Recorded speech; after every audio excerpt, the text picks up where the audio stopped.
to Tub Talks with Damon. My very special guest today is the amazing publicist, host, and incredible human being, Alan Locher. Welcome to the show, Alan Locher. Thanks for having me, Damon. Thanks so much for coming over here and doing this. My pleasure. How does it feel to be in the tub? It's a unique experience, definitely. Yeah. You have, I imagine you've interviewed hundreds and hundreds of people in your lifetime. Have you ever done an interview naked before? No, I have not. Well then, this is a first. I'm glad to be your first. Maybe not your last. Absolutely. No, I have not. Wow. Yes. I'm honored. I don't know that, my actors would want to get naked with me. I think they would, but we can always ask if to answer. The first question, though, that I ask most of my guests in this tub, pretty much all the guests, is what do you like most about your body? Probably my eyes. Yeah. Show the people. Show the people. Thankfully, thanks Mom and Dad for my eyes. Uh-huh. And my chest probably, because I work out. Yeah, I was gonna say you're looking at that. So let's can we show the people? Sure. Show the people the chest. Okay, we got chest and we got bubbles. What do you like about your chest? I don't. You've been working on it. I've been working on it. Yeah. Yeah, just 56. I feel good for my age, and that almost 57 maybe by the time this airs. So October. So yeah, I think you will be 57 by the time we get so 57. Yeah. Wow. Have you always been aware of fitness and proactive about your physical? No, I left my job at Disney in '96 and had some time off and started. I lost a lot of weight. Not that I was heavy, but you had the kid weight that we all have, and started working out. Found I liked it. Started working out with friends, which I like. If I'm going to work out in a gym, I like working out with either a trainer or friends. Mm-hmm. Currently, and through the pandemic, I work out at home. Mm. 2 people I will recommend. Alex Crockford, who's a Brit, who has a great workout at home plan. And Sam Light, Sam Light, who does Pride Fit. Okay. He's from New York, just got married. You've been working with them, and it's just a program. So it's basically, especially through the pandemic, Alex Crockford is you needed no weight and you just did it at home. And like my husband loves working out at the gym by himself, but when the pandemic hit, he had no choice. He had to do CrockFit with me, so we did it. But 2 great programs for people who don't want to go to a gym. Wow, okay. Good to know. Yeah, Good to know. I asked this question because I think all of us, especially as gay men, are so conditioned to be reviewing the things we don't like about our bodies, to look in the mirror, to get in a tub and think, oh, what if I don't like this? Or we tend to think about what's wrong. And that's why I intentionally start these conversations, thinking about the things we like. And you definitely are in some good shape there, mister. Interesting, because have you had things you don't like? Growing up, I hated my body. Absolutely hated this vessel. I was always underweight. I was small. I was thin. Coming out in LA as gay and always feeling like I was just this scrawny ghost. It took me a long time to start to be kind toward my body.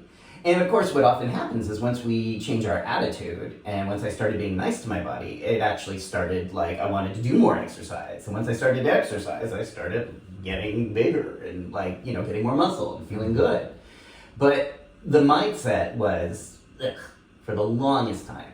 So I had to adjust that. And now but I think the advantage is that now I'm in my 50s and I really, really like my body. Yeah. Like it's a pretty serviceable body. It gets me from point A to point B.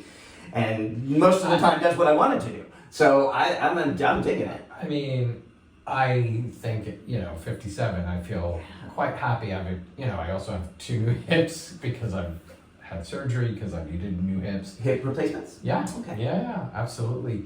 But it is interesting. I don't know if I've ever hated anything. But, I know many people have. I don't know that I've really hated anything. You mean of myself. I don't know that. I know, like, when I left Disney, I had, my mother, God bless her, I have a head of hair. Like, if I grew it out today, would be, down to my shoulder if I wanted. Yeah. And when I left Disney, well, actually, shortly before I left Disney, I cut it all off. And it was really an amazing experience walking into a premiere for the film Ed Wood with Martin Landau and Johnny Depp. And the coworkers I've worked with for 8 years didn't recognize me because I had this from, a full head of hair. So it was fascinating. Oh my goodness. But, and then losing weight, you also recognize, and not that I was heavy, but when you're 20, I don't know, I have no idea what I had. You just have a little extra childhood weight. Yeah. And then when you lose that and you see people's reactions to it, it resonates with you. It sticks with you that, people are recognizing that you've worked hard to do it. Yeah. Yeah. Okay. So as you've mentioned, this is just so cool. There's so many stories. And I just want to go back to something you've shared in interviews was growing up and finding out about American daytime soap operas through... My mother. Okay. My mother and my dad's mother learned to speak English watching As the World Turns and Guiding Light. So let's go. So they both learned English so through my shows. dad's mother was in the United States first. When did she come to the United States? I don't know when my mother came around 58, 15, probably about 58. Okay. Because they got married, I think, 59. But my mother left her mother in Holland and came here and lived with my dad and his family. And so she was introduced to As the World Turns and Guiding Light through my grandmother. Because she had started watching. And so many people. I mean, now having worked in daytime, it is beyond comprehension of how many people learned to speak English watching soaps at that time. So in your own family, they were not only a source of entertainment, but a source of education. Oh, before I was born, for sure. Did your mother sometimes say dramatic things? No, but my mother was a very loud... Penny, go! I'm so mad at you, Penny! My mother is a very loud and vocal person, so yes, she was definitely dramatic. Were there characters that she enjoyed, or do you remember her loving or hating any particular characters? No, that I don't really. I don't. She wasn't like a Lisa fan? Definitely a Lisa fan, Okay. Definitely Bob and Kim fan. Yeah.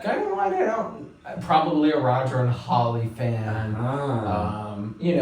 As the VCR came around, I remember, March of 1981 when Ronald Reagan was shot. I was home in front of the TV with her when they cut into that. For me, that's one of my early memories of news cutting into the daytime soaps. I mean, and I know online it's a big historic event when the Kennedy assassination cut into As the World Turns. And 100%. Do you remember, was the Reagan assassination during World Turns or Guiding Light? It was World Turns for sure. Wow. Yeah. So when you were growing up watching these shows, what did you like about them? That's a great question. I don't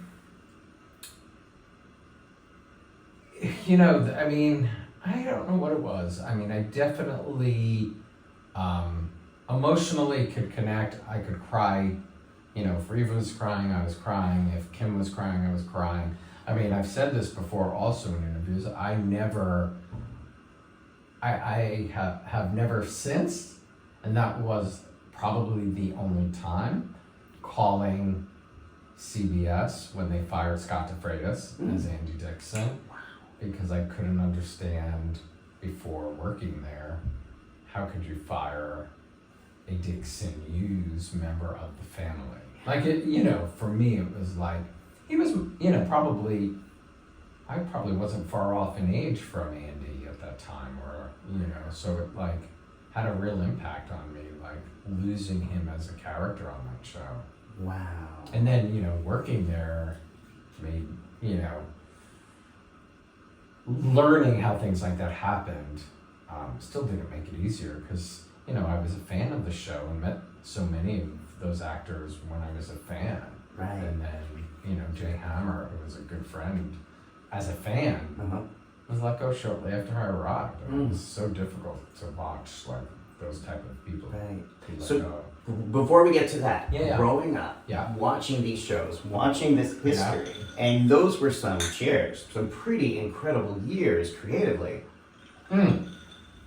So My God. now, so we're talking about watching As the World Turns and Guiding Light while they were still, while they were still being respected, while there was still a lot of creative energy happening. And a lot of really money. Interesting. A lot of money was being, and they were making a lot of money for P&G and the They networks. paid for nighttime. They At paid- that time, when I was growing up, they paid for the nighttime TV.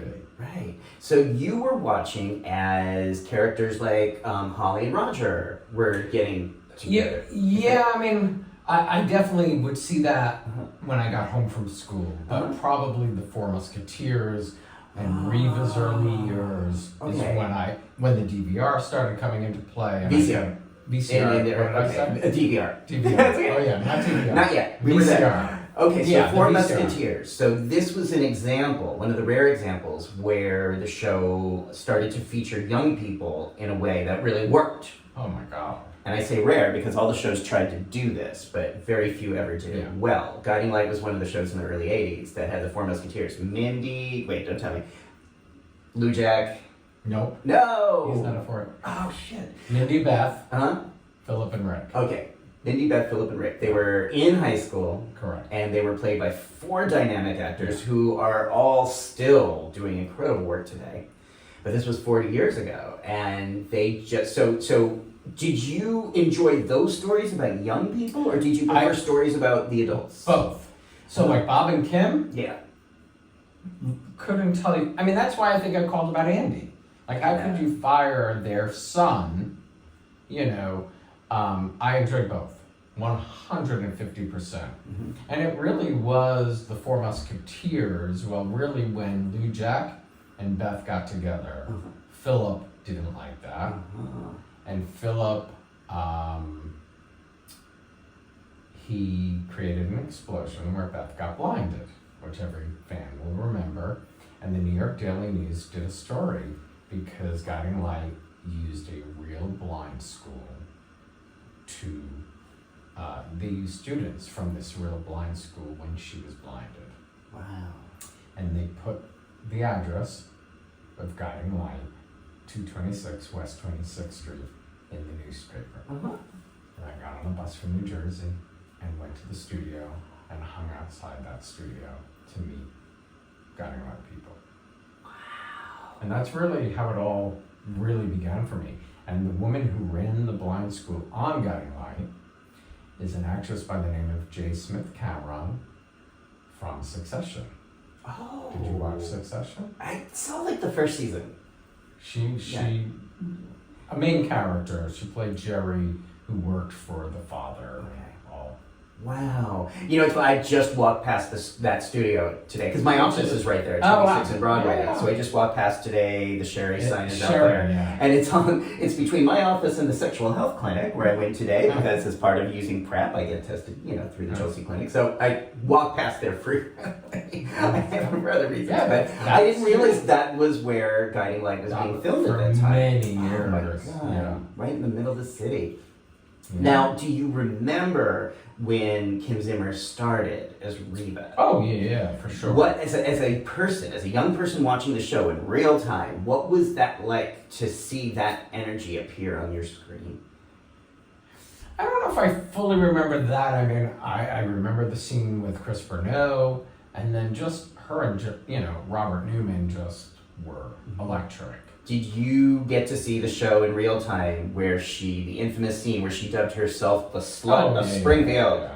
Did you know what a slut was at the time? Well, that I don't know if I saw it in real time. I've seen it so many times that I couldn't tell you I mean, there's a lot of scenes I couldn't tell you if I saw them in real time anymore because of how many times I've seen them working there. Yeah. But, I mean, also, going outside the studio led me to do work for the fan club. So I would take pictures, I would do interviews with the actors long before I ever worked there. Wow. Yeah, Wow. you know, when I Where did you grow up? New Jersey. Okay, so Yeah. you were I was local close, yeah. enough that you could go to the Not, studio. yeah, where I grew up, I was, 10 minutes from the George Washington Bridge, not even. So I did it, and I went quite often. And I've had lifelong friends that I've met outside that studio. Why do you think these shows were appealing to you as a young person? I know for me, I was more of like the NBC lineup was my thing, but why for you were they a draw? Escapism, I don't really, I couldn't really tell you what drew me in. Characters. At that time it was great writing. I mean, talk about the actors that they had.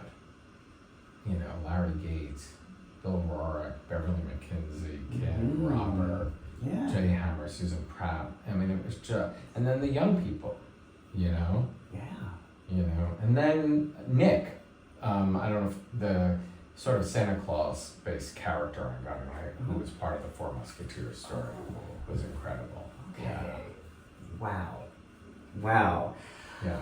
I mean, so for me as a kid, and I didn't know this at the time, but in retrospect, as I was dealing with issues that felt very overwhelming and dealing with my own mental health issues growing up, there was something about these characters and the way they would endure trauma year after year after year. Without getting depressed, without complaining, they would just keep moving. They would just keep going. Like Julie on Days of Our Lives, go through every worst thing that could ever happen to you. Like Julie? Susan Seifert Hayes, Okay, who's still very vibrant on the show today. Yeah. But she would, year after year, she would get raped, divorced, she'd lose a child, she'd get married again, she'd get divorced again, she got burned in a fire, and never sat down and said, "Oh, I'm such a loser." Mental health She just was not kept discussed on she those just shows I at that time. know. I mean, are they even today? Is there any mental? Not well. Yeah, I was just going to say, is there discussed mental health conversations on any of them? Not well. General hospitals sometimes, because Maurice Bernard will put that, but they also just had a terrible, the thing that I really hate that all soaps are guilty of is villainizing the mental health system. We make very, very affable villains, and I know you can tell a good story about someone being locked up in a mental institute and make it juicy, but so right now on GH, they're doing that, where this young woman was just abused and tortured when she was hospitalized for mental health issues, and it's just disgusting the way they go about that. So no, I don't think they ever do really an adequate job, but with maybe Maurice and Sonny and General Hospital being the exception, because the actor was so involved in his real life experience. Yeah, for sure. But that you see these people year after year, decade after decade, falling down, getting up. Kim Zimmer's character, Martha Burns, Lily. She had mental health. She jumped off the bridge. Yeah. Well, they did it as postpartum, and then they never really addressed that. I don't remember. Yeah, and then they never really came back to that or addressed that in later years. Yeah. So, we had therapists on both shows. Did you? Well, actually, I don't remember getting right off the top of my head, but Dr. Lynn Michaels, played by Courtney Simon on As the World Turns. Yeah, I mean, and Marlena on Days of Our Lives was the resident shrink. She's why I wanted to be a shrink. That's how I learned my therapist work. That. Yeah. But I can't, there were some scenes you could see on YouTube where they actually did good in the 70s, where they wrote those scenes very well. Now it's just not. The scenes when we were growing up were so long compared to now. Yes. And often really written by smart people who wanted to tell stories about mental health, about the human, reveal levels of the human condition, which for me as a child, which is another reason why I love these shows so much, is that it was this never-ending storytelling about really horrible things that people would go through and then learn from. Mm-hmm. I mean, there's so many stories of people learning from these shows. Yeah. I mean, countless. Yeah. Countless. Yeah. I remember Hank Elliott, which was a gay character. As the World Turns. Yeah. I mean, I don't, so many people have asked me if I knew when I was gay. And I don't, because I grew up older than you, right? Mm-hmm. Yeah, I'm 52. Yeah, so the 80s, there was no conversation about being gay. you know, so like there was no representation anywhere. I mean, that was rare, and that was probably early 90s, Frank Elliott. Yeah. But so like I had nothing to, you know, target what my desires were. Yeah. But, yeah. And by the way, I'm sorry for the noise in the background. I don't know where it's coming from. I think it's my neighbors. So sorry, folks. We're in a bathtub in Brooklyn, and there's sometimes noises. But I was trying to figure out where Welcome it's to coming Brooklyn. from. Like that, nothing's dripping. Okay, so you eventually then discover or decide you want to work in this industry. yeah, I mean, I did. I mean, I grew up, I think, always wanting to be in entertainment, but I basically went to college thinking I was going to be an accountant. Yeah. And somebody, Wow. I was working at a health club, which was not far from where I went to school because I commuted, and you know, one of the customers at the health club who I was friendly with, an older woman, was just asking me what I wanted to get into, and I said I wanted to get into entertainment. And somebody else overheard, and she worked in human resources at ABC and told me about their page program, and I was very blessed to get a job as a page at ABC in July of 1986. That changed the course of my entire life. And what did that mean to be a page? A page is like an usher, Mm-hmm. and it's different, I would say, at every network. At that time, I worked on the morning show which was Regis and Kathie Lee. Regis and Kathie Lee. And Good Morning America. Uh-huh. All my children. Were you ever asked to like go get coffee or like No. pick up the kids? No. It wasn't like you were No, you were basically, at that time, way before the internet. Yeah. I literally, I'll never forget this evening, but for when you had a shift, which for me could have been 8:30 to like 2 a.m. to 2 in the afternoon, or 4 p.m. to midnight. And then I'd get on a bus back to New Jersey. But at times you would sit in the lobby of 67th and Columbus Avenue, answer the telephone. The telephone! To people who were calling in to complain or literally take you to task for the male kiss they just saw, or an abortion story, or whatever the, you know, conservative story was being told. You would get phone calls, like the phone would ring off the hook. But you also were like the receptionist in the lobby, so if somebody came to visit somebody in that building, you'd ring up, and so you were doing a myriad of things. Wow. And then at the morning show for Regis and Kathie Lee, you were actually an usher, so you ushered the audience in, and you ushered the celebrity guests in, and that's, you know, everybody asks where to, you know, I've met so many people. I mean, I've met my dreams doing that internship and then working on that show. Ricky Martin, Jacqueline Smith, who was my childhood dream, and Olivia Newton-John, all of them. You know. Favorites. Yeah. What was Regis Philbin like? Regis was a hoot. Kathie Lee was incredible because she knew everybody's name and taught me that. Like, she knew the woman who was running that security desk. And always said, hello, Letha. That was her name. Yeah. And she knew her name. And Regis was just funny. He knew nobody's name.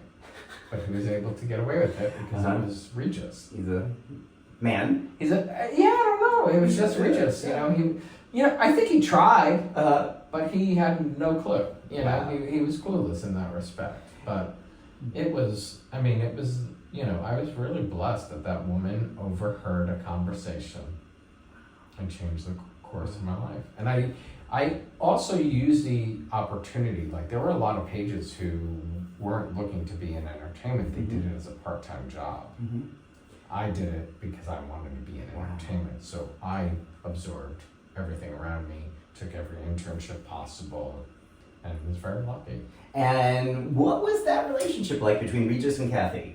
They were great friends. Really? They were great friends. Okay. Yeah, I'm sure they had issues, but overall, they were, they remained friends after. Okay. The other thing I did during my time at the morning show was I produced a segment with So so not as a page, because I did an internship with the morning show as well. Mm-hmm. So I was able to produce 2 Emmy segments, one with the outstanding lead actors and outstanding lead actresses. So Kim Zimmer, Marcy Walker, Frances Reed, Elizabeth Hubbard. Like Emmy nominees? Uh-huh. Oh! And I'm forgetting the 5th. So Frances Reed, Kim Zimmer, Marcy Walker, Elizabeth Hubbard. I feel like there was one more. And then for the men, Larry Brigman, Scott Bryce, A. Martinez, Terry Lester, and somebody at Larry Brigman. Lee Davies, or I don't remember who they were. Wow. So Yes. you were produced, so these Emmy nominated actors. Interns, as interns, they let you produce what you kind of wanted to do as not all the time. I did one segment, but it's pretty great. Wow. Well, I know I did 2 because sorry. Are you comfortable? I'm very comfortable. Okay, good. Diane Downs is a woman who murdered her children. Because I worked there 86 to 88. Mm-hmm. Farrah Fawcett played Diane Downs in a movie. And I believe, I know I spoke to Diane Downs from prison. We had her on when Farrah Fawcett was playing her. I can't remember the name of the book. Wow. I wish I remembered the name of the book. Okay. But, yeah. Okay. So, how then did all this eventually get you to become the publicist at CBS? I applied out of college. I got a degree in communications, but I had no idea what I wanted to do. And I applied to Rose Southworth, who handled HR. I graduated in 88. I don't think I heard anything at that time.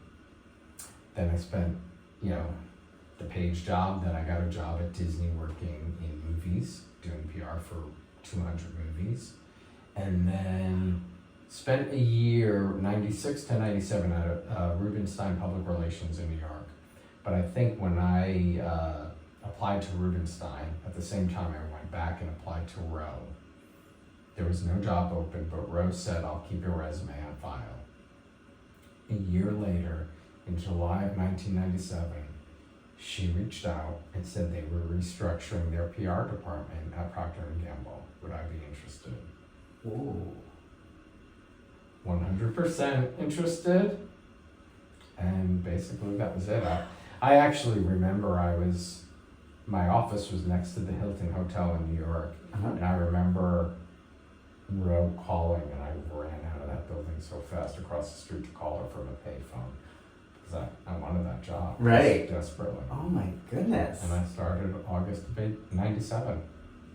Wow. And so it was for P&G, Procter & Gamble. Procter & Gamble as a senior But it publicist wasn't on the 2 shows I grew up watching. beautiful. But not Another World. They didn't want you to do Another They World. had Gillian Strom and Karen Swanson Okay.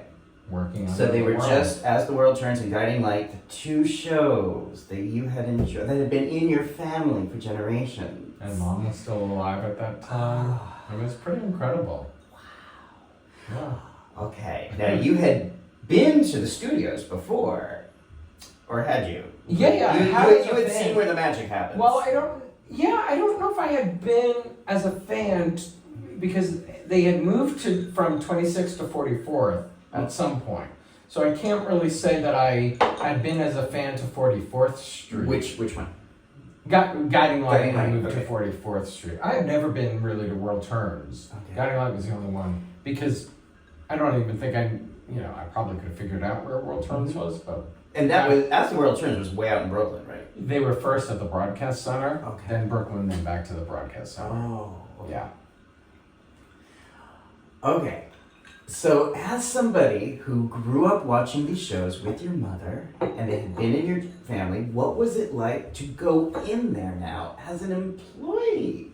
To see the people, to see the sets, to see the props? It was pretty spectacular. I mean, I remember going in and probably seeing like a Robert Newman and a Kim Zimmer who have known me since I was Kim said, she always jokes that she knew me as a fat teenager, Yeah, come on. But I know, yeah, that's a loving like a thing. babe, yeah, totally. But a lot of people were very excited because they knew my love of that show and. And As the World Turns, as I recall, was in pretty bad shape by that point. Because they had just had a year where they had some pretty bad writers. Colleen called them frickin' frack.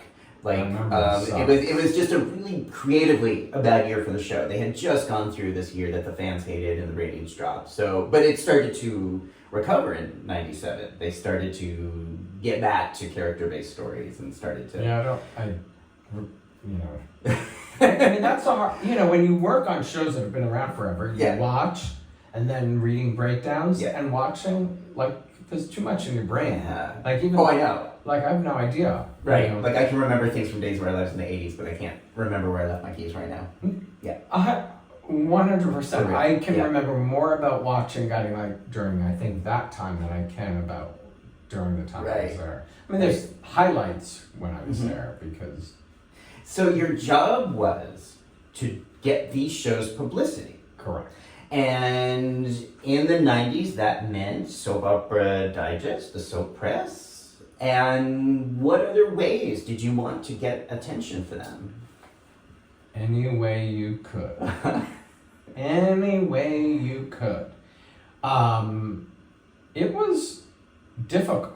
So here's the thing. To go from working at the Walt Disney Company and saying, hi, it's Alan Locher calling from the Walt Disney Company, to Alan Locher working at As the World Turns of Guiding Light was really different and challenging. And you had to think outside the box.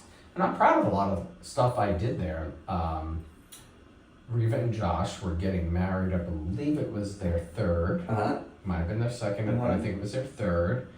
And do you remember the wedding story on the Learning Channel? No. It was a show, probably, straight show because there were no gay weddings really, but it was a show about real life weddings. Wow. So if you were getting married, they would follow your whole journey. And I pitched Reva and Josh getting married. Oh my God. And they did 30 minutes of Reva and Josh as if they were real people. Wow. And we went to Central Park and they interviewed Reva and Josh and they had clips from the first wedding and the second wedding. Wow. It was spectacular. Wow. Now, did the creative content of the show ever help or hinder what you were trying to do? In that instance, it helped because I had all that footage. I don't know, at different times it might have flip-flopped. Don't know for sure. So what I'm thinking of, as just one example, was the clone story on Guiding Light, which I do think got to show some attention and publicity, but perhaps not always for the right reasons. Correct, but we did. We still had the cover of Weekly when she died, and there's the clone. Right, and there's Reva holding her clone on the cover of the magazine. That's a, big deal. What was that like for you to be the publicist when something like that was going on and there were a lot of, I'm guessing, mixed reactions to the story playing out? Yeah, it's hard to remember fully. Did you ever feel like you were getting talked down to or mocked or belittled when you were trying to get the show's attention and publicity? I don't think I was ever talked down to or mocked. People, would, that's interesting. No, people always thank you for your pitch. I'll see what I can do. I have great friends who were at different venues, Extra or E, John Wood and Yvette at Extra, and they would take the pitch, but, getting their bosses to say yes and putting that on air was a different story. I did get Luke and Noah on Entertainment Tonight when they kissed. So let's talk. Luke and Noah, for those who don't know, were, I believe, American Daytime's first gay couple. Yes, and certainly first kiss, male kiss on yes, air. I think so, yeah. So what was that experience like for you? It was great, not so great internally, I think, after. And I don't want to, but as a gay man, there shouldn't have been, but, it's a conservative company, let's say. Okay. So P&G was known for being rather conservative. Correct. In their Right, so business, promoting in their that values. kiss Yeah. didn't necessarily sit well. Wow. Okay. Okay. Thank you for sharing that. And that's hard as somebody being gay, Yeah. and knowing that these shows need press. Right. They need mainstream press. Right. Entertainment Tonight is no small bit of mainstream press. Right. It was at that time probably the #1 entertainment show. Right. And you did get the publicity for that. Yeah. Wow. Wow. So tough. And yet, sounds like pushing against some resistance. Yeah, of course. For that. Okay. What other storylines stand out to you from those years? Oh wow. Yeah, I loved the bus tour that we did for As the World Turns, which provided a really amazing opportunity of going out and getting press, which it was created for that purpose. So Chris Goutman created this for Aaron Snyder, Allison Stewart, and Lucy Montgomery, where I forget, Aaron was accused of something. And so they went to 10 college campuses. So we went out in a van, casting college students in each of those 10 markets, to then come back a week later when we brought the show to that college. So those kids got an opportunity to be on the show, work with our cast, and then they got to air on the show. So we had 3 prongs of PR for something that we were working hard on. Literally, we went across the country to 10 different college campuses on a bus. Wow. It was incredible. And then I am really proud because we created sort of an American Idol type contest before that even existed. I pitched to the CBS morning show a soap star screen test. We picked 5 of the kids that we cast throughout that 10 college tour, 10 college campuses, and brought them to New York, where they did a live screen test on the CBS morning show with Michael Park, Martha probably, Moore West, I don't remember, Terry Khan, I think. And then viewers voted. Wow. And whoever won got a week's, contract on the World Turns. Wow. Did those things help the ratings? They did. I mean, yeah. Those were were at the smart, time, interactive campaigns. That was 2002, so soaps were still going down, but they definitely helped in certain markets. Certain markets definitely went up, Yeah, we did a mall tour during that time. We tried a lot of different things, which really, helped. And helped, short-term help. So, are you allowed to say, were there any stars that were difficult to wrangle? Like people who you have to be here for this interview and you weren't quite so sure they were going to be. People who don't love PR. Larry Brigman didn't love PR. Yeah. Justin Dees didn't love PR. I was trying to think who was the last person who would ever agree to be in this bathtub, and I think Justin Dees would be the last human on earth that would ever get in this bathtub with me. Larry Brigman could be too. Oh, okay. So I would love to get them in this bathtub, but I'm thinking they won't. But, their talent spoke for themselves. Yeah. So they were reluctant, if not resistant, to do publicity. I don't think Justin Dees did any publicity when he was young, Guiding Light. Yeah, I really don't recall much that Justin. Yeah. Photos and things like that, but. Did you ever get, with someone like Zimmer, who is brilliant, but a little unpredictable, was it ever what's she gonna do? What's she gonna say? I'm sure she was at times, but she knows, she just spoke the truth. She spoke the truth. There are people, I'm sure Crystal Chappelle at times, you know, just like my situation with Luke and Noah, she probably felt that with Olivia and Natalia. Mm-hmm. You know, I'm sure there were limits to what Guiding Light was allowed to do at that time, Mm-hmm. which is just, you know, it became more difficult being more comfortable as a gay man to watch limits that were put on what we were able to tell story-wise at certain times. Right. You know. Right, and it just seemed, as society was changing, especially with the rise in cable, creating original programming, the soaps, all the daytime soaps, were falling behind in how they were telling stories, the diversity, even the nudity, or just the ability to have sexual scenes. Mm-hmm. Felt very, like, daytime fell behind, whereas they used to be ahead on that stuff. Then they were all falling behind, and it felt like P&G shows were just really not keeping up with the times. And at the same time, still telling interesting, like, As the World Turns still had multiple generations of actors and family members that were on screen together. God, so many. Yeah, I mean, Fulton's still showing up. You have Larry Brickman showing up. Catherine Hayes. I mean, like, you have these dynamic actors that were still there. Guiding Light didn't really hold on to their veterans as well. Didn't have as much of that history, but still had such talented actors. Yeah, many of them died too.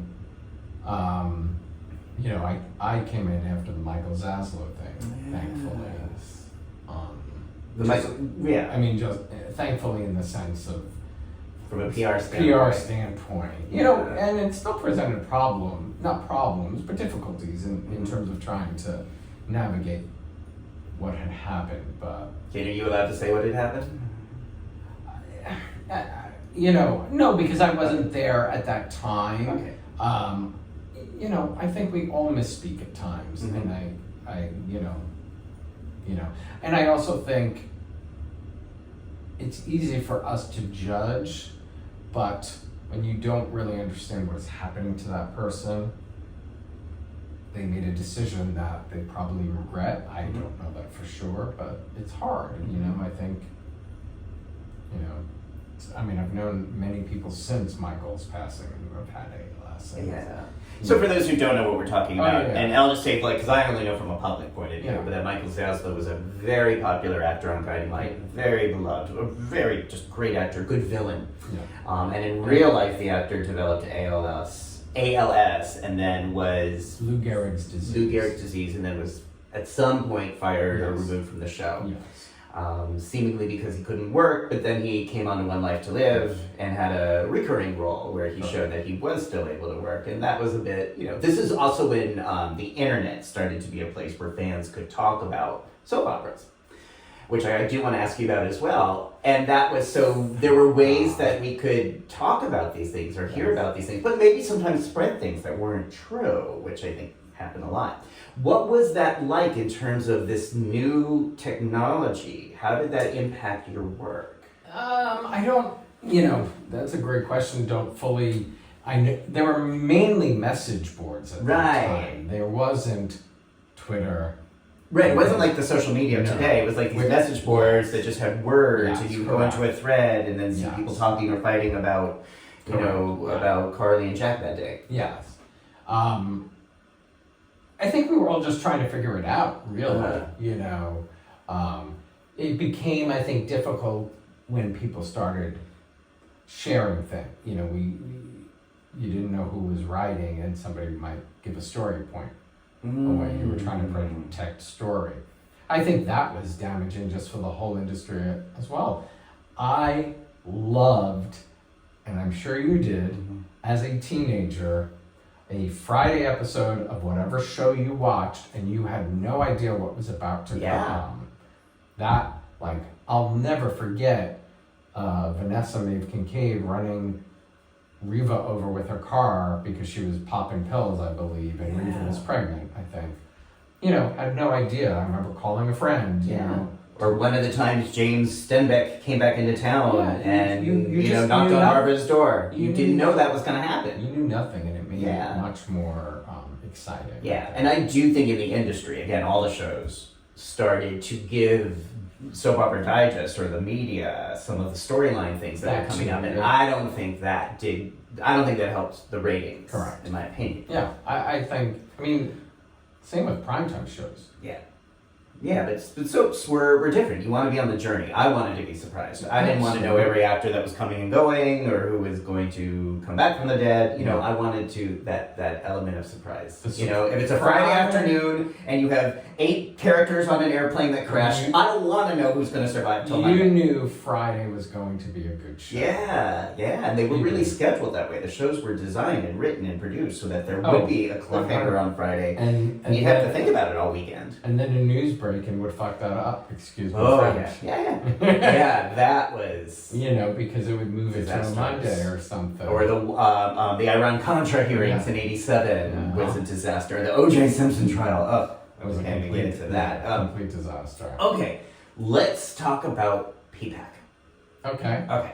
So Ellen Wheeler, as the executive producer of Guiding Light, made the decision, or I'm sure she wasn't the only one who made the decision. Yeah. It was, correct me if I'm wrong, but I think the idea was like, we're either getting canceled or we have to drastically reduce costs. Yeah, I'm not in those meetings per se, but yes. They needed to save money. So they made a drastic decision to move production to the town of Peapack in New Jersey. Correct. Now, is this any closer to where you are from? Where I live now, it's probably 20 minutes. Wow, okay. It was a bold move. Mm-hmm. What was that like for you? Because I do remember there was a lot of publicity around this. We did a lot. It did get covered quite a bit. We did a lot. I was also, I know Roger probably says it. I was one of the first people to invite social media influencers to the set. Yes. Before anybody was doing that. We wanted them to be involved so they could see it, and they came out to Peapack. They sat at a table in our house with Drew Laurie Hurst and Ellen Wheeler. We were doing what we needed to do to keep the show on the air and keep everyone employed. Mm-hmm. And I remember, because I got to go once, and it was this huge house, and every room was a set from the show. Yeah. It was like... It could be in a Spalding room, a Cooper room, a Lewis room. You had the Lewis kitchen there. Yeah. And I do personally want to thank you. Because of you, I got to go and do a series of interviews there before the cancellation. Or it was after they had been canceled, but was still shooting. So I got to go and see all that, which is still a very, very meaningful experience. Who'd you interview out there? Both Natalia... Jessica and Crystal? Crystal wasn't there that day, but Tina Sloan, Blake, Liz Kiefer, who was shocked that I remembered her from Days of Our Lives in the 80s. She's like, I don't even remember that. Jessica, who was Natalia. Yeah. And, of course, Beth. Chamberlain. Yeah. So, and Roger did a bunch that day, too. And we just kind of got to hang out. That was really nice. It was, I interviewed Lawrence St. Victor recently. He loved all of that. Yeah.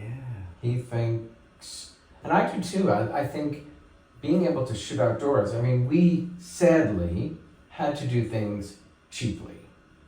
And what I mean cheaply is we didn't have trailers for our cast and things that would have made it a little more comfortable for all of them, I think. So. Now at the time, again, Kim Zimmer, who I love, was pretty open in the press about those working conditions and not in a favorable changing way. In a bathroom. What was that like? Because you love Kim. What was that like for you to have her talk about that stuff? You can't, it was reality. It was the truth. And, when we all don't like change, no matter who you are, Kim, me, you. And also, I didn't work on that show for 50 years. Not that cheap 50 years, but you know what I mean. Worked for a long time, from the 1980s to 2009. Yeah. It's a big change, and that's hard, and change is hard.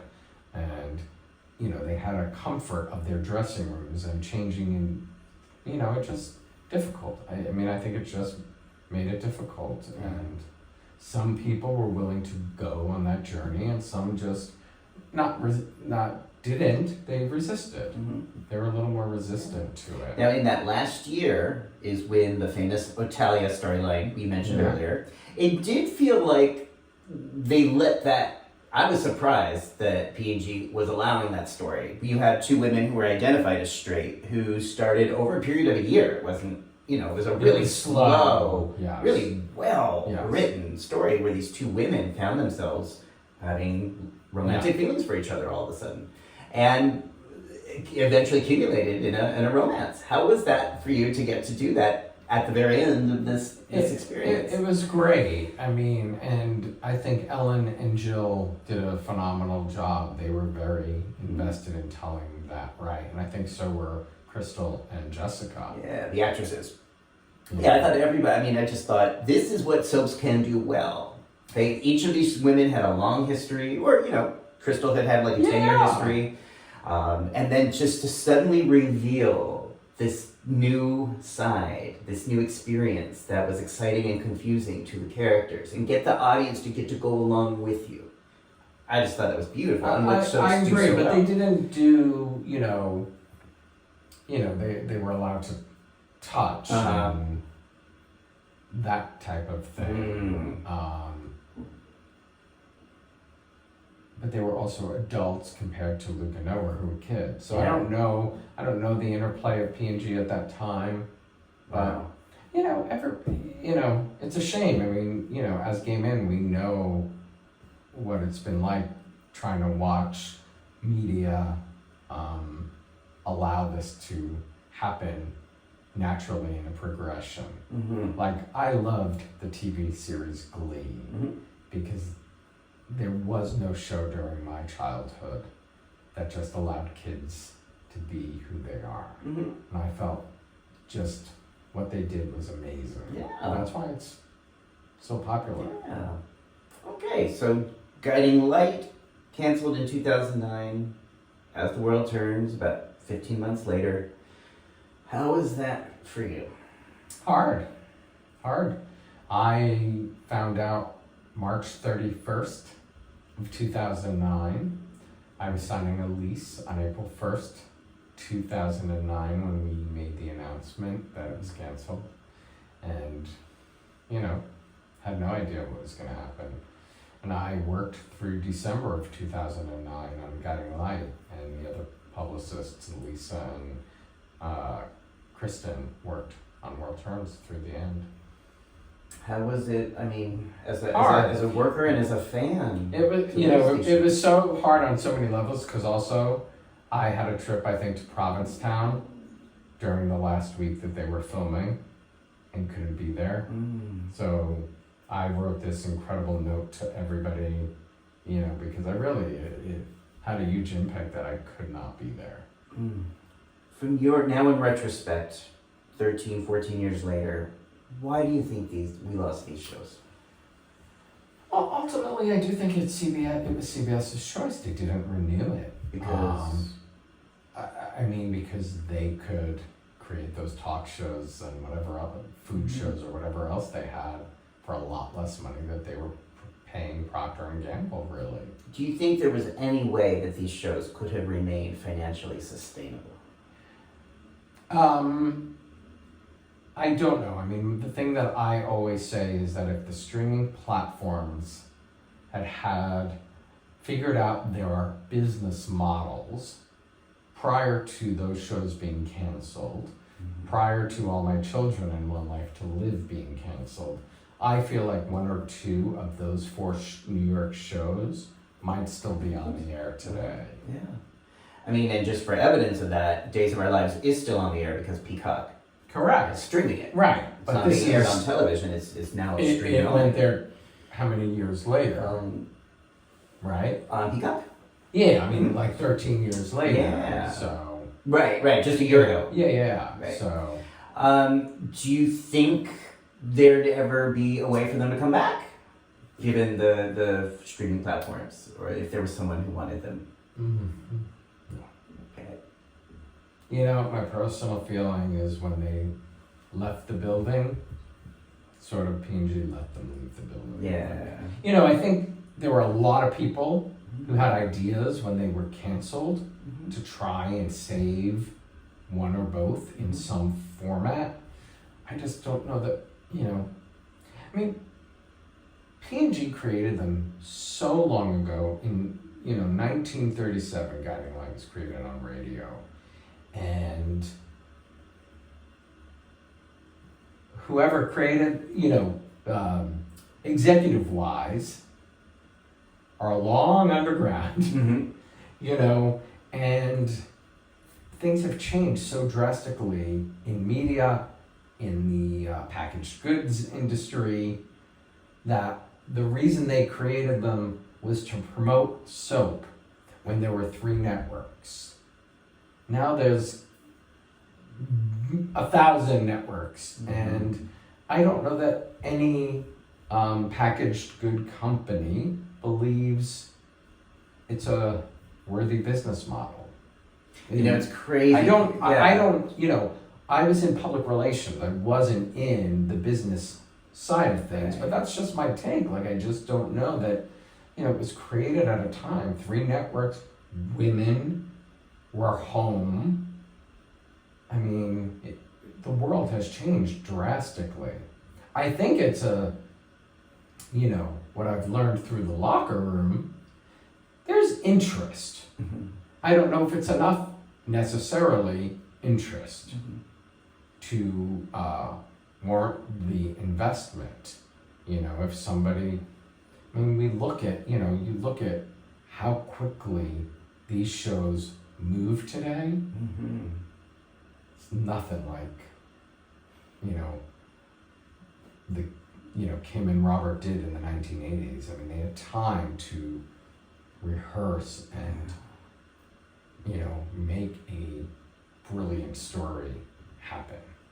And today it's, these I give them enormous credit. I think what they did when I worked there was mind-blowing, but I think what some of them do today is mind-blowing. But it's also, those scenes are so small in comparison to what, the cat, when you grew up watching Days of Our Lives, you were watching 10-minute scenes of people, regurgitating dialogue for 10 minutes straight. And now a scene is what? About a minute and a half.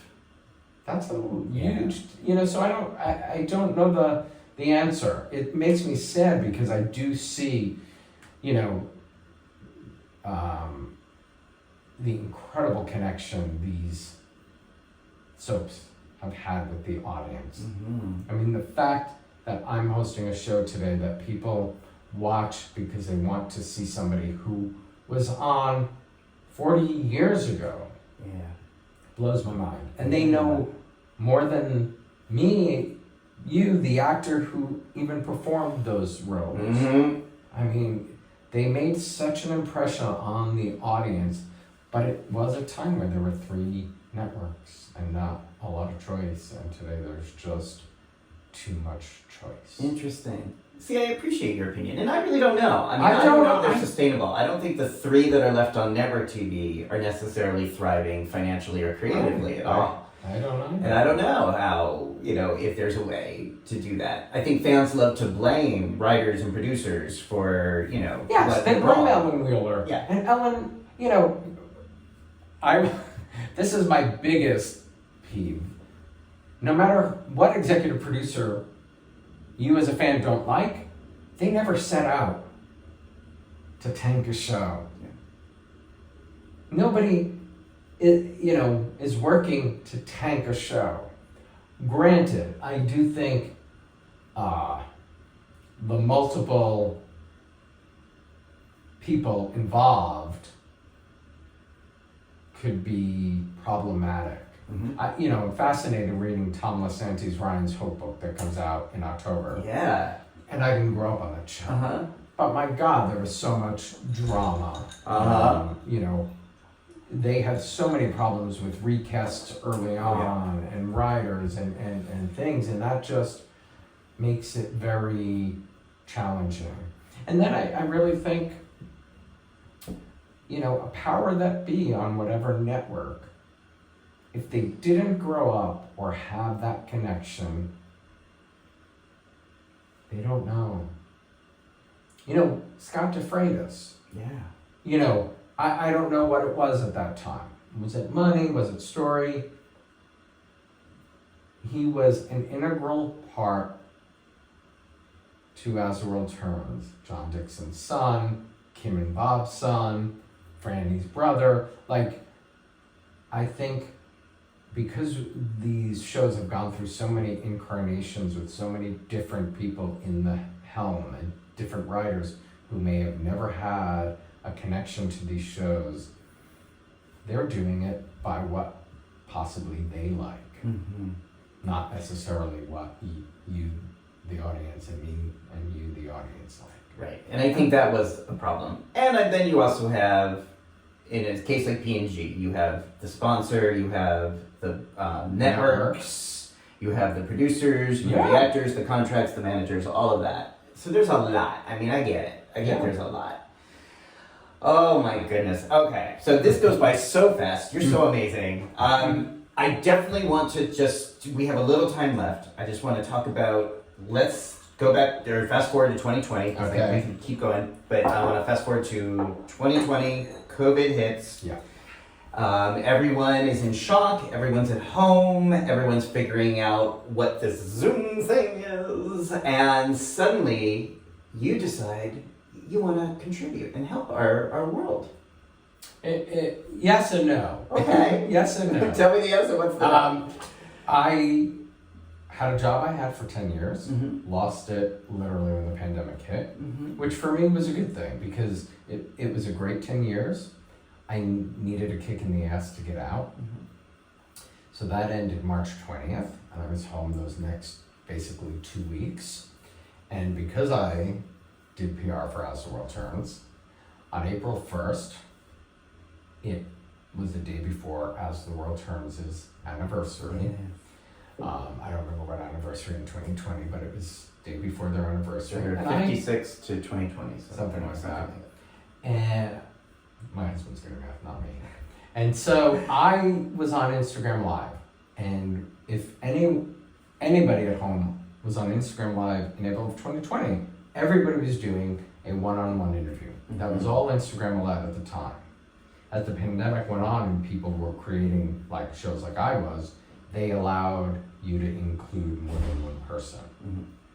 So my initial idea was, I wish I remembered who I was watching on Instagram. It's maybe because tomorrow's the anniversary, reach out to a couple World Turns people, see if they would sit down, talk to me, basically cheer people up, because World Turns and Gun and Light had been off for 10 and 11 years at that point, something like that. And Michael Park was basically the first person I called, and he was like, whatever you want. Wow. And then he's like, but he had just been a part of Dear Evan Hansen, and Dear Evan Hansen had done a live stream using the platform StreamYard, which is what I use now. And he said, if we do it on StreamYard, you can invite more people. I knew nothing about streaming. I knew what Zoom was, but I knew nothing about streaming. So on April 1st, I started looking. I looked at StreamYard. I tried to do StreamYard. It took 24 hours for StreamYard to connect to YouTube. So I was unable to get something on April 2nd. I started calling. I called Michael. I called Martha. I called Maura. Martha Byrne, Maura West. Yeah, Kelly Minahan, and Don Hastings. And they all said yes. Wow. And so my first show on April 3rd, 2020 was them. Beautiful. I had never done it before. And I don't know if shortly, probably after that episode finished, I reached out to Kim Zimmer, Robert Newman, Liz Kiefer, Jerry Verdorn, and Maureen Garrett. And the second show were those five. And that Friday after that was Kim and her son Jake weary because Animal Kingdom which is her son was on Animal Kingdom. And I said, or maybe he had new music coming out. I said, I'll interview Jake. And it really just went from there. And what happened was fans, my idea was World Turns Getting Light. Those were the people I really knew personally and closely. And then fans started reaching out and saying, would you do this, this, and this? And when I did when I reached out to Susan Lucci and Susan said yes, I was like, I'm just gonna keep going. And that really is, and because I was unemployed, I was working sort of with a coach, and that coach basically suggested, I told her what I had just done on the 1 or 2 shows, and she said, you should brand it. And I have a great friend who owns his own agency, it's the Watsons, and I was like, Paul, I need a name. And that same night when I asked Paul, I was sitting next to my husband on the couch, and I turned to him and I said, the Locher Room. And he was like, boom. Brilliant. So the Locher Room. And I am the last locker in my family. Wow. The last male locker in my family. So without children, my name lives on with this show. As long as the internet is around, it'll be there. Wow. So, so many really wild things. And then, Laura Wright had reached out shortly after, and I think she had done the show, and because it was during the pandemic, she said, let's, can we do something to raise money? And we did the first charity event that I did in the Locher Room was like May 9th or 10th with Laura and about 40 actors from every show live. Like I'd never hosted something like that. People performing, Laura and I hosting with Laura, myself, Ari Zucker, and Sean Christian. And we had everybody. And we thought we had sort of tried to plan it as a 2.5, turned into 4 hours, just because I had never done anything like it. And you didn't want to cut people off. Mm-hmm. And it was a 4-hour live show. And we, over these last 3 years, I've raised close to $150,000 in charity. For for Feeding America, Autism Society. Trent Dawson from As the World Turns, we did an As the World Turns reading, the final episode, and he was able to keep his theater open that he had literally just launched when the pandemic hit and had to close it. So you really are giving back in so many ways. Yeah, so it's given back to me as well, and hearing from people that I helped them during a dark time makes the hard work really everything. Because I know I was a daytime fan, I am a daytime fan, and a lot of these things, just like me, you asked me at the beginning of this interview, we started with Mom. They all started watching with Mom, and during the pandemic, to hear you're just, you're making me think of Mom, or you're making my mom happy, or this or that. So what is that like? What does that feel like? It's amazing. And then, really to get Kim Zimmer to text me after and say, you are really doing an incredible job. Like, you're a great host. And Jerry Verdorn, rest his soul, it was incredible to me. And, just to get the feedback from the people I interview is a really nice. You've gotten some very rare interviews. I mean, Helen Gallagher has. No, I didn't get Helen's. Yes. Oh, that Helen Gallagher. Helen Gallagher. I was thinking Helen Wagner. Right. Yes, I did get Helen Gallagher recently. Yes, but I know that was hard to get through. There's some challenging stuff at times. Yeah. But you did it, and you gave fans a chance to communicate with her, and to see her, and to. Fans have wanted her. Yeah.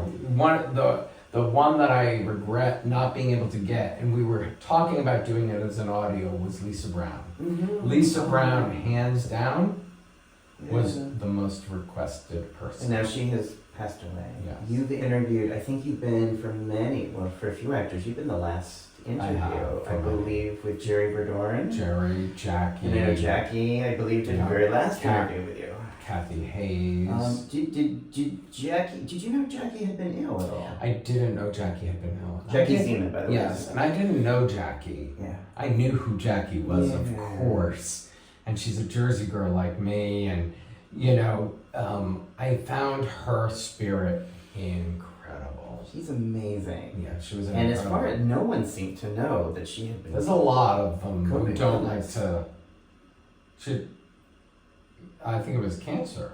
Yes, I don't know specifically what kind, but that's Cancer sucks. Yes. Lost a lot of people to cancer. But thanks to you, at least she had a platform, and she really was more open with you and more vulnerable with you than she is in most interviews. That's. So we also talked about Regis and Kathie Lee. Mm-hmm. I, as a page, have been on set many times with them, and they literally hired me as a production coordinator before I graduated college. So I got to work with them for ABC and then through Disney.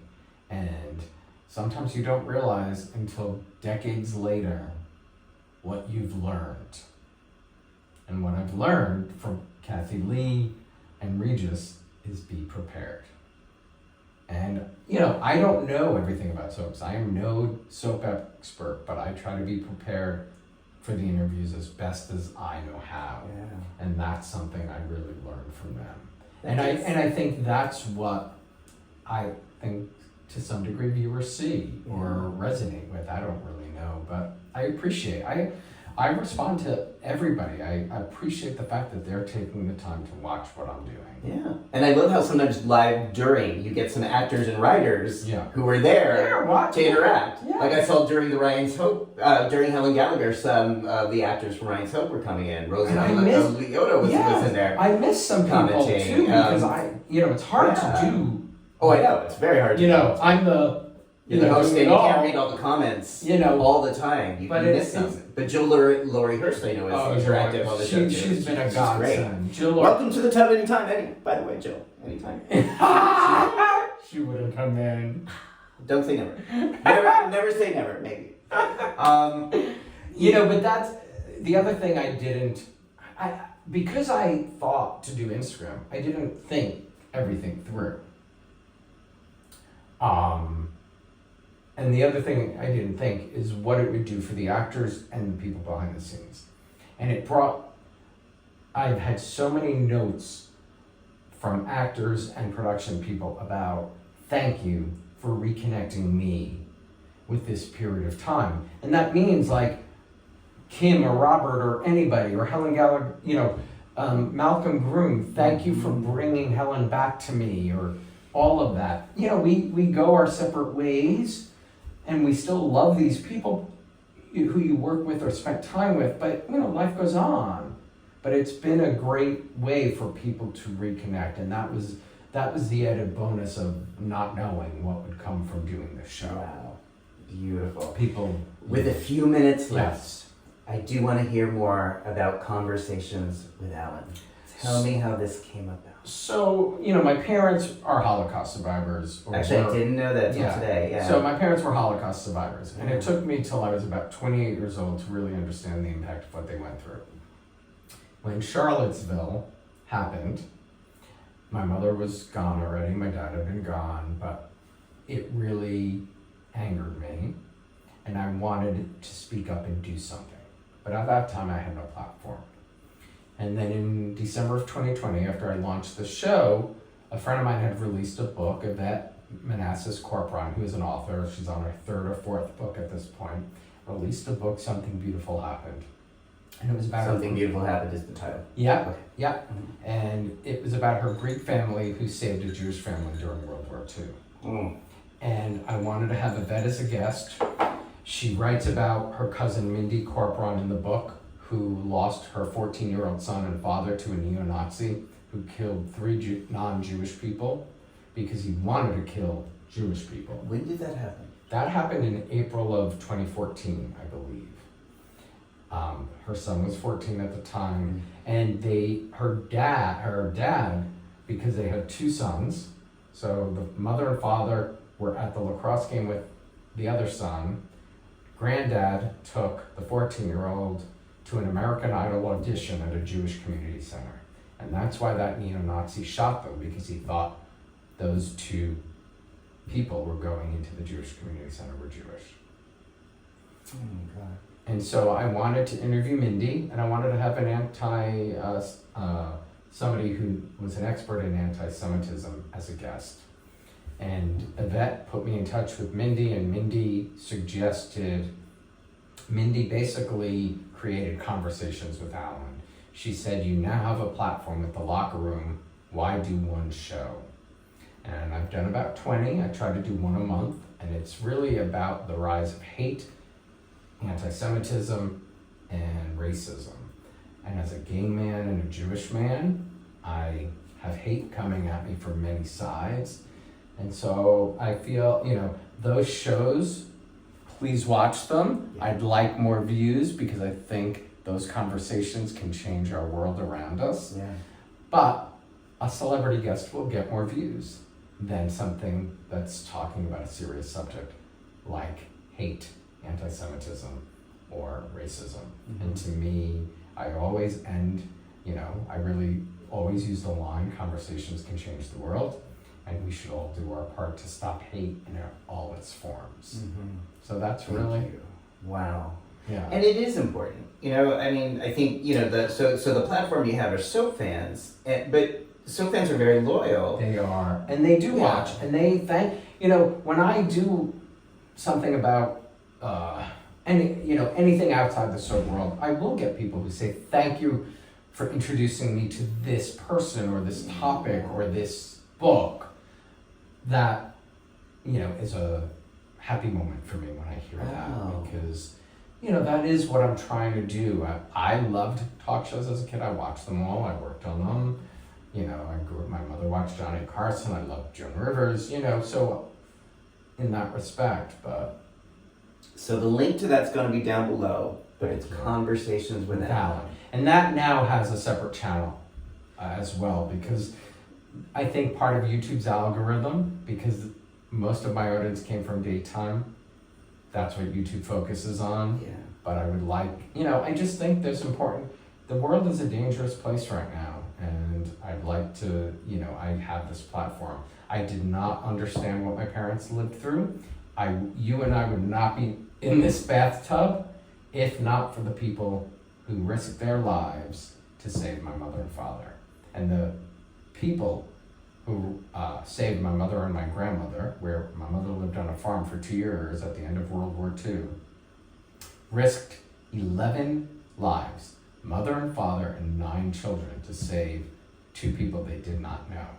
Let that sink in, because that, as my sister says, she would not. Where was This it? was in Holland. My mother and Holland. father were born in Amsterdam.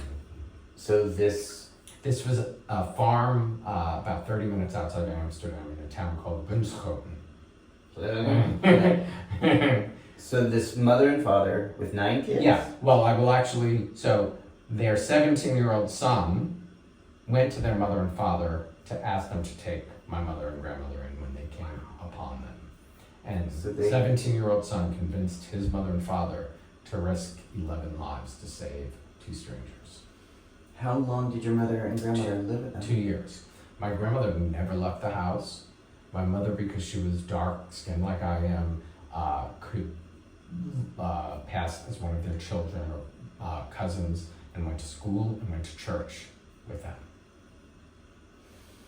Yeah. And when you said you didn't really understand this till you were in You your know, 20s. my parents, I knew I was a child of Holocaust survivors. It really for me was Schindler's List. Mm-hmm. My best friend took me to see it, and there's only one moment in that movie in color, which is a young girl in a red coat. Made me think of my mother, because my mother was 3 years old to 8 years old during the war. And then in that same year, my oldest nephew, Zach, was born. And from a New Jersey hospital on a payphone in 1994, my mother called one of those 9 children who was her age and her dear friend to tell her grandson was born. And it sort of just clicked the impact. And that was 94, and I had been to Holland when I was 4 years old, which don't remember much. We went 2 years later in 96 for a cousin on my dad's side, 100th birthday. But we went to that woman who she called on the phone, arriving at their house to an enormous homecoming for my mother, like beyond, and then we went to the farm where my mother was hidden away. So I've been to the farm a few times. They no longer have it in the family. They did in '96. They don't anymore. But it's, I'm really close with the granddaughters, and they have been to the U.S. and we've been to them. We went to their wedding, and yeah, it's pretty spectacular. Ellen, there's so much. I mean, we didn't even cover all of it, but so much. Do you ever think about writing your own book? About your own story? People have asked me that. I don't know that I'm a writer, but it's in Zimmer. She got a ghostwriter. Yeah, there is someday maybe. Just even the fans ask because of seeing all like the old pictures of things that I have. But yeah. Just the stories, the anecdotes, the experiences you've been through, some very unique experiences. Yeah, so. Just how you've stepped up and are stepping up to make our world a better place. Trying, little by little. Well, you're doing it. Is there anything I haven't asked you that you want to make sure we cover here in the bath? How does it feel now that you've done a bathtub interview with me? I have to go to the bathroom. Oh, okay. We'll let you do that. Let's wait till we stop filming for that, if you don't mind. But I want to thank you so much for taking time to do this. Thank you for making our world and the pandemic easier on so many of us by doing these interviews. And I hope we can come back to this tub at some point and talk some more about what's happening and the projects you're working on. I hope so too. I love talking about soap operas, and I love talking with soap fans, and just really honoring the history of that. Especially 1937. Yeah, it's amazing. Yeah, okay. People want to see your show. The links are going to be right down below. And if you like this interview, subscribe. There's about 120 interviews up now talking about life and history and surviving and soaps and entertainment and all this fun stuff that we talk about when we're wet in the tub. Thank you, everybody, for watching. Have a great day. Bye. Bye.